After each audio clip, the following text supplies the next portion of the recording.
Welcome to Salim समी channel. मैं हूं आपका एस्ट्रोलॉजर सलीम समी। अस्सलाम वालेकुम। आज फिर हम बहुत अहम टॉपिक के ऊपर बात करेंगे। राहु और केतु के ऊपर बात करेंगे।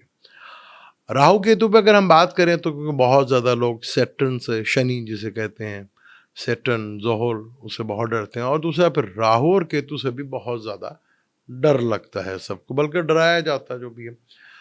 और काल सर्प योग, इससे भी बहुत ज़्यादा लोग जो है डरते हैं।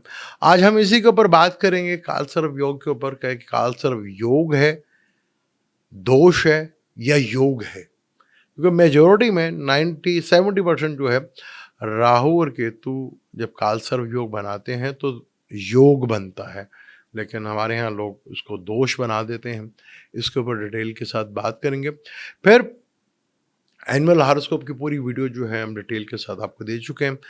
और जनवरी के बाद हम सैटर्न का पाइसेस में आना, आपके बर्थ चार्ट में कोई भी आपका चार्ट हो, और आप बड़े आराम से किसी भी एप्लीकेशन में जाकर वैदिक एस्ट्रोलॉजी से ये पता कर सकते हैं। बल्कि एस्ट्रो स्टेज एक है ऐप, वहाँ आप उसको डाउनलोड करें और वहाँ जाकर आप उसको अपनी full name, date of birth, time of birth, place of birth डालें, तो आपको पता चल जाएगा कि आपका मून साइन क्या है, असेंडेंट क्या है, कौन से प्लेनेट की दिशा चल रही है, कौन सा प्लेनेट आपको कहाँ बैठा है, बड़े आराम से पता चल जाएगा। थोड़ी सी अगर मेहनत करेंगे तो आपको बहुत आसानी से वहाँ से पता चल जाएगा। एस्ट्रो से वो है, आप वहाँ जाके भी अपना चार्ट बना सकते हो। और बेशुमार वहाँ पे ऐप्स हैं जहाँ आप ये कर सकते हैं, जहाँ पे आपको पता चल जाएगा कि वैदिक एस्ट्रोलॉजी से। क्योंकि मैं देख रहा था कि कल परसों वो जी Aquarius, I am very happy, वो प्लान ढीम चीम, वो सन से देख रहे थे एक्वेरियस। मैं वैदिक एस्ट्रोलॉजी करता हूँ, तो वैदिक एस्ट्रोलॉजी से ही आपने देखना है कि आपका लगन क्या है, आपका मून साइन क्या है।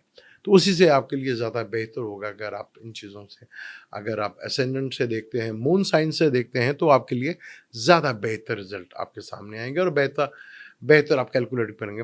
हम डिटेल के साथ बात करेंगे सैटर्न के ऊपर भी कि सैटर्न पाइसिस में आ रहा है। अगर आपका कोई प्लैनेट पाइसिस में हो, कैंसर में हो, स्कॉर्पियो में हो, तो क्या रिजल्ट मिलेंगे। इसी तरह राहु केतु भी हाउस चेंज कर रहे हैं, फिर जुपिटर भी हाउस चेंज कर रहे हैं। तो आज का टॉपिक हमारा राहु केतु के ऊपर है। मैं कोशिश करता हूँ आपको बोर्ड के ऊपर समझाने की कि किसको हम कालसर्प योग कहते हैं और दोष कहते हैं। थोड़ा सा एक्सप्लेन करूँगा, कोशिश करूँगा कि आप थोड़ा समझ आ जाए और फिर डिटेल के साथ उसके हम बात करते हैं। आए हम चार्ट की तरफ चलते हैं। ये दो वो चार्ट हैं जिससे मैं आपको एक्सप्लेन करने की कोशिश करूंगा कि हम किस तरह देखते हैं कि कालसर्प दोष है भी है कि नहीं है, और है तो कैसे है कि वो दोष में है या योग में है। मेजोरिटी में 70% जो है ये योग ही बनाते हैं, लेकिन हमारे यहाँ थोड़ा सा लोगों को प्रॉब्लम है। पहला ये चार्ट आप ये देख लें कि राहु फर्स्ट हाउस में बैठा हुआ और केतु जो है 7th हाउस में बैठा, और सारे प्लैनेट इस तरफ हैं। Mercury, sun, Mars, moon, Venus, Jupiter, Saturn, सारे प्लैनेट जो हैं वो इस तरफ हैं और राहु केतु बिल्कुल सामने। तो इसको हम काल सर्प योग नहीं कहेंगे या काल सर्प योग नहीं कहेंगे, क्योंकि राहु ने इस तरफ शिफ्ट होना है और बाकी प्लैनेट सारे इस तरफ जा रहे हैं। तो ये नहीं देखना कि काल सर्प इस तरह नहीं होता। यहां पे कोई राहु ने पिछले घर की तरफ जाना है, ना कि इस घर की तरफ जाना है। बाकी प्लैनेट सारे ने आगे जाना है और राहु ने पीछे जाना है। तो इसको हम काल सर्प योग नहीं कहते, जो कि हमारे बहुत से ज्यादा लोग जो है वो गलती करते हैं, इसको भी काल सर्प योग कह देते हैं। अब ये देख लें, ये प्लैनेट है राहु और केतु, और सारे प्लैनेट बिल्कुल इसी तरह इधर बैठे हुए हैं। ये बनता है काल सर्प योग। अब क्योंकि राहु ने भी इधर जाना है और प्लैनेट्स ने भी राहु की तरफ आगे बढ़ना है, तो ये कहते हैं राहु कालसर्प योग। लेकिन इसको भी देखना पड़ता है कि ये योग बन रहा है या दोष बन रहा है। अमूमन ये राजयोग बना देते हैं, जो कि हमारे प्लैनेट बहुत बड़ी गलती करते हैं। एस्ट्रोलॉजर है इसमें बहुत बड़ी गलती करते हैं। फिर राहु, अब आपने ये देखना कि कालसर्प योग किस तरह बन रहा है, मुंह से बन रहा है या दुम से बन रहा है। क्योंकि राहु केतु को सांप कहा जाता है, ड्रैगन कहा जाता है, राहु को मुंह कहा जाता है और केतु को दुम कहा जाता है।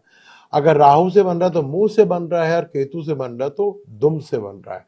अब यहां पे फर्ज कर लें, अगर हम सन को उठाकर यहां पे ले जाते हैं, तो सन अगर यहाँ पे बाहर होगा तो ये काल सर्वयोग से बाहर निकल गया, ये बहुत ही ज्यादा नुकसानदेह साबित हो जाएगा।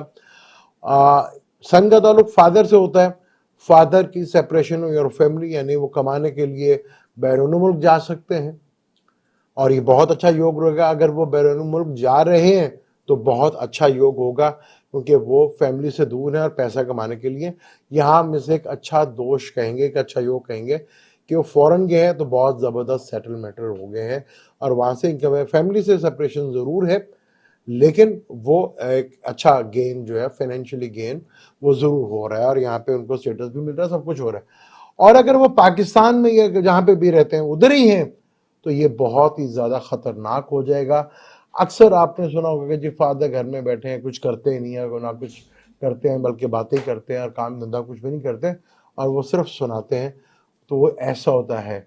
अगर वो सेकंड हाउस में है, खास तौर से बाहर निकल गया है, तो इस तरह के एक्सेप्ट आपको बनते हुए नजर आएंगे। बेहतर यही है कि वो फौरन चले जाएं और फैमिली से दूर हो जाए, तो ये बहुत अच्छा योग बन जाएगा, बल्कि राजयोग में कन्वर्ट हो जाएगा। अगर वो इधर ही रहते हैं तो उल्टा आपको फादर से तकलीफें आना शुरू हो जाएंगी, टेंशन आना शुरू हो जाएगी और आप कहेंगे फादर करते कुछ नहीं, सिर्फ बातें करते हैं और सब कुछ करते हैं। ये सुनने को आपको बहुत कुछ मिलेगा। फर्ज कर लें इधर मून, हम फर्ज कर लेते हैं मून इधर आ गया है। अगर मून इधर आ गया है तो हम ये भी कह सकते हैं कि मून जब इधर आ गया है तो अव्वल तो यहाँ पर एक चीज होगी कि पीस ऑफ माइंड जो है वो डिस्टर्ब रहेगा। पीस ऑफ माइंड जो है काफी हद तक डिस्टर्ब रह सकता है, सब कुछ हो सकता है। और उनकी दो मदर होंगी, स्टेप मदर भी होंगी उनकी, स्टेप मदर भी होंगी उनकी, और उनकी अपनी मदर जो है या तो फादर से डिवोर्स हो गई होगी या डेथ हो गई होगी। ये भी देखने को मिलता है। तो ये देखना पड़ता है कि आपका कौन सा प्लेनेट जो है, क्योंकि पहले तो राहु ने सबको सेव करके रखा था। एक बंदा वहां से बाहर निकल गया, एक प्लेनेट, तो उसके जो है जब वो सेफ्टी में नहीं रहा तो नुकसान ज्यादा होते हैं। मून इधर होगा तो आपकी स्टेप मदर भी होंगी, पीस ऑफ माइंड भी डिस्टर्ब होगा और माइंड जो है अक्सर जो है कंफ्यूजन का शिकार रहेगा, जिससे आपको बिजनेस करने में बहुत सी चीजें करने में परेशानियां होंगी। और अगर आपकी मदर या तो फादर का डिवोर्स हो चुकी होगी या डेथ हो चुकी होगी, ये इस तरह हम देखते हैं। और बाकी हम इसको आगे भी डिटेल से इंशाल्लाह जारी रखेंगे, किस तरह हम देखना है कि राहु केतु जो है कालसर्प योग जो बन रहा है कि ये योग बना रहे हैं या ये दोष बना रहे हैं। मेजोरिटी में ज्यादातर ये योग ही बनाते हैं। बहुत बड़ा पॉइंट ये भी होता है कि राहु जिधर बैठा है उसका डिस्पोजिटर यानी उसका मालिक किधर बैठा हुआ है, ये भी बहुत इंपॉर्टेंट होता है। इसको और डिटेल के साथ इंशाल्लाह जारी रखेंगे। मुझे दें इजाजत, इंशाल्लाह अगली वीडियो में मिलते हैं और किसी इसी टॉपिक को फिर और डिटेल के साथ गुफ्तगू करेंगे। मुझे दें इजाजत, इंशाल्लाह। अल्लाह हाफिज।